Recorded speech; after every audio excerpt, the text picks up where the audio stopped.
अस्सलामुअलैकुम नाजरीन, आप देख रहे हैं साइबान न्यूज HD और मैं हूं सैयद हनान हैदर।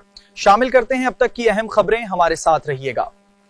बार्सिलोना से हमारे deputy bureau chief Spain Mumtaz Munir Sahutra की रिपोर्ट के मुताबिक कौंसल खाना पाकिस्तान बार्सिलोना में जश्न आज़ादी की मुनक़िदा तकरीब का आगाज़ तिलावत कुरान पाक से हुआ, जिसके बाद कौमी परचम लहराया गया और कौमी तराना बजाया गया। कौंसल खाना बार्सिलोना की नई इमारत में मुंतकिली और नादार ऑफिस का इफ्तिताह बदस्त सैयद कमर रज़ा शाह और सफ़ीर पाकिस्तान डॉक्टर ज़हूर अहमद हुआ।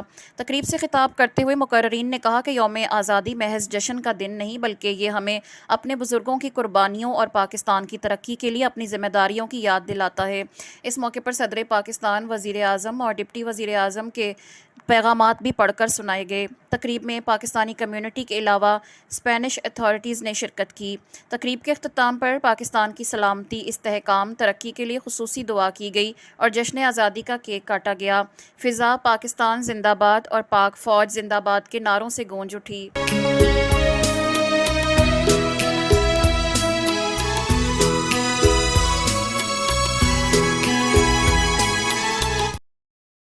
मजीद खबरों और अपडेट्स के लिए देखते रहें साइबान न्यूज HD। हमारे चैनल को सब्सक्राइब करें और वीडियो को लाइक करें ताकि हर आने वाली खबर बर वक्त आप तक पहुंच सके।